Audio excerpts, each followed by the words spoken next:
and healthy altitudes to you. Hello, I'm Gary Giannetti, and I'm coming to you from Healthy Altitudes, Colorado. Hi, everyone. It's Dr. Matt Morano talking to you today from beautiful sunny Apex, North Carolina, and your peak mind. It's great to see you today. I have a lot to talk about today, Gary. There's some stuff that we've sort of been bantering around a little bit and talking about how language intersects with being authentic and being your authentic self. Yeah, yeah. I have a really good image for you all to think about as we're talking about this. And of course, if you've heard me talk about authenticity before, you know that one of my big things is being your authentic self all the time. That makes our lives a lot easier when we're acting the way we want to act, when we want to act that way, in the places we want to act that way, when it's appropriate, of course.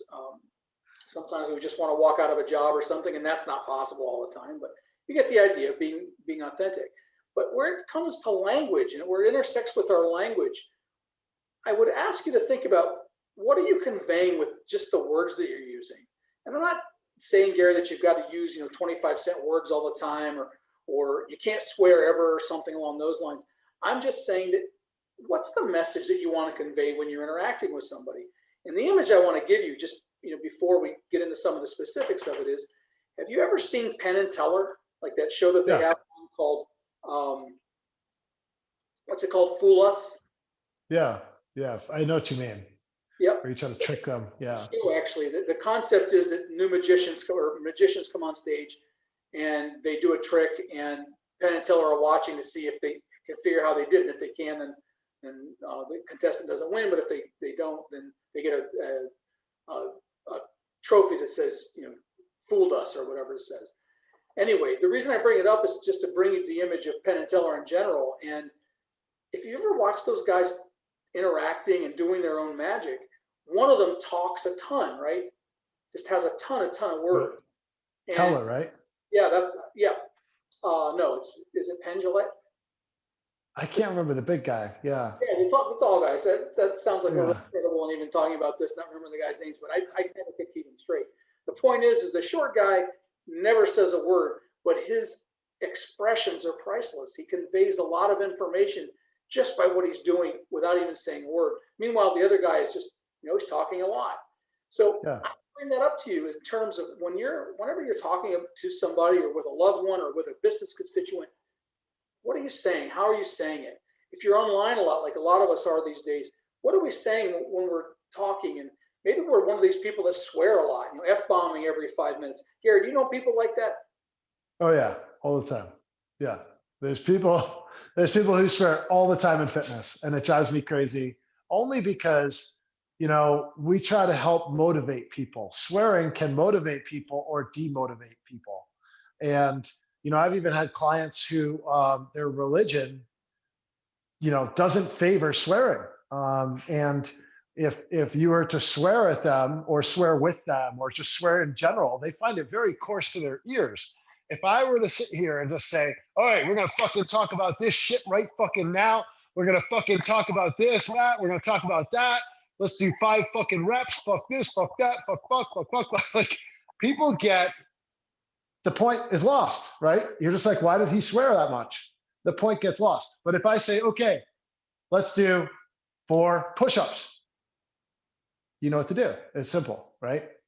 Wait a minute, hold on. Are you saying that if you say do 4 push-ups, that's going to be more effective than if I say do 4 fucking push-ups?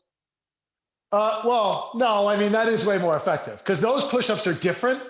When you do push-ups like that, those 4 fucking push-ups are different than 4 regular push-ups. It's all about how you use your body. Do they look different? I don't know. Can you demonstrate? Yeah, so I will actually. Here's a regular push-up, okay? Here's a fucking push-up. Oh my God, oh my goodness. Well, while we're at it, so there's the differences on how we do our push-ups. So you can have humor with swear. Wow. Yeah, we can use swears for humor, of course, right? And you can use that for effect. And some people do use it for effect, which is a good thing. I understand that, but at the same time, it can be coarse. It can lose the message. And especially, at least in fitness, I see a lot of folks who are trying to um, do something that they saw another coach or another person doing. Um, this guy, David Goggins, if you haven't seen him, Google him. He's a cool cat, Navy SEAL. I think he served, I was lucky enough to run with him. I think he served 9 or 10 tours in Afghanistan. One tough dude, very motivational. His story is amazing, cool guy, but he swears a lot. Just be aware of that. And I do find that sometimes you can miss some of his message. Or I find I can't share that message with my kids or, one of my grandparents, because the message is a little coarse. It might not match your brand. So you want to think about what your language is, how it ties in with your brand, and how you're swearing all the time. Is it needed? Is it necessary? Can you get the point across without swearing? I work a lot with parents, so I'll talk as a parent to parents. Dad jokes are always good, right? I mean, well, it's why do we use the style we use? It's partly because it's our authentic style. If you really take a step back and just be you, we've talked about that in other videos. So anyway, that's kind of the whole thing: is be the authentic you. Take a step back and think about what your authentic self is. Penn and Teller is a great example. The other one is Brian Regan. He's another example of somebody who really is kind of funny. I always love his skits. I was just listening to some of his stuff with my girls the other day, and they're 4 and 6. But Andrew Dice Clay, on the flip side, from back in the day, he was funny, and he desensitized you to his swearing because he swore so much. But I would never listen to that with my kids. So you have to think about where you are and what language you're using for what you're doing. And just by swearing, because that is you, I think you said this earlier, Dr. Matt, was, well, that's me. I'm just going to swear because that's me. Well, maybe you're losing people that you could have actually helped be more positive. They could have got your message better. And I think that's something that's really kind of, being adaptable as a person should be everybody's authentic self. Don't just be so rigid in your ways that you say, oh, well, I just swear all the time. That's just who I am. It might not be the best for everybody, Flexing to your audience is a really important thing. It's important to remain as your authentic self, but also know who your audience is. Yeah. I think, Dice Clay is an interesting example because I think I heard him talking to somebody about his swearing, and he said, well, if those people don't want to listen, they don't have to. It might have been him. It could have been somebody else, but whoever it was, the message was, if they don't want to listen, they don't want to listen. Okay, you're absolutely right about that. But if you're in a business where your business depends on your customers, and your customers are, maybe a little bit sensitive to that sort of thing, can you give your message the most effective way if it's peppered with language that would be better off on some doc somewhere?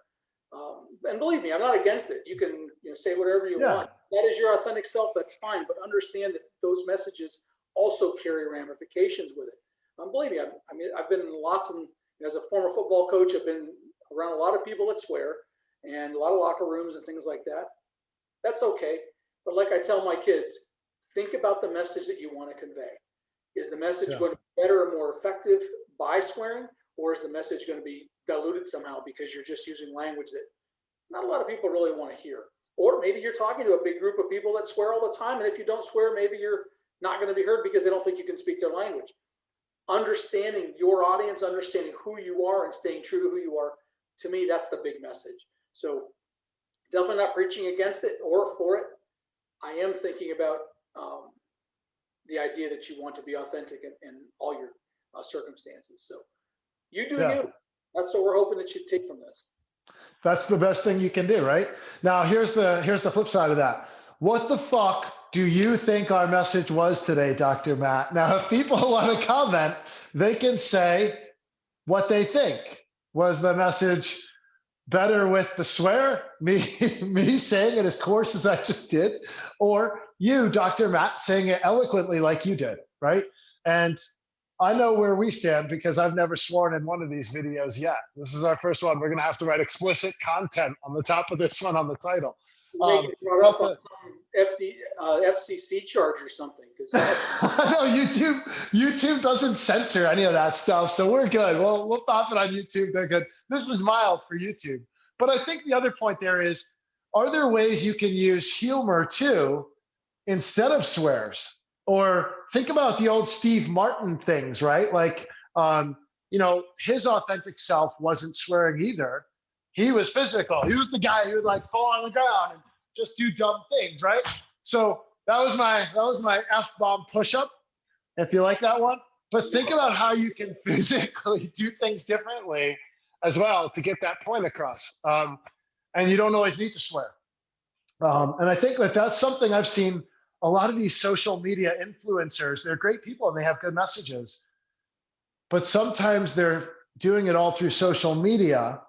And in social media, that's a way to capture someone's attention. Another way to capture attention, though, is by moving closer to your subject, moving further away. There's other things you can do to catch attention, and that's kind of my point. So be your authentic you, and as Dr. Matt said, you be you, and that's the key.